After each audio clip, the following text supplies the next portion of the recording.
경찰이 식중독 집단 감염 사태가 일어난 안산 사립유치원을 압수수색했습니다. CCTV 영상과 급식 일지 등 관련 자료를 확보하면서 유치원 측의 관리 책임을 집중적으로 수사할 것으로 보입니다. 윤상문 기자가 보도합니다.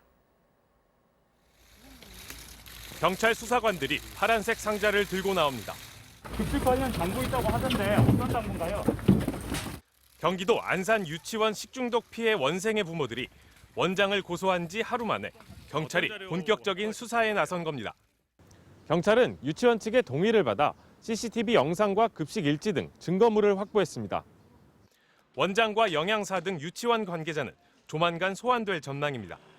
앞서 원장은 보존되어야 할 간식과 점심 반찬 등 6건이 남아있지 않은 것에 대해 간식은 보존해야 하는 줄 몰랐다고 해명했고, 조리사는 안산시의 조사에서 점심 반찬은 남은 음식이 없어서 보존하지 못했다고 진술했습니다. 경찰은 이들을 불러 식중독 원인 규명의 증거가 될 수 있는 음식들을 보존하지 않은 이유에 대해 집중 조사할 것으로 보입니다. 또 한 달치 CCTV 영상 등 확보한 자료와 관계자들의 진술을 토대로 불량 재료를 사용하진 않았는지, 위생 관리는 제대로 했는지 규명할 계획입니다. 보건당국의 역학조사에서 여전히 감염 원인은 드러나지 않고 있습니다. 칼, 도마 등 조리기구에서는 장출혈성 대장균이 검출되지 않았고, 보건당국이 야외 활동 등 학습 과정까지 조사하고 있지만 여전히 원인균을 찾지 못하고 있습니다. 이런 가운데 증상이 있는 유치원 원생과 가족은 모두 114명입니다. 장출혈성 대장균 감염증에 걸린 원생의 가족이 1명 증가해 확진 환자는 58명으로 늘었습니다.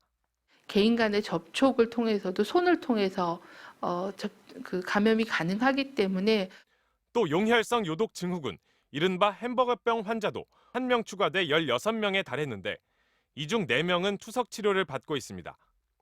안산시는 지난 15일에 이미 원생 9명이 복통과 설사 증상으로 등원하지 않았는데도 유치원 측이 이를 즉시 신고하지 않았다며 추가 과태료 부과를 검토하고 있습니다.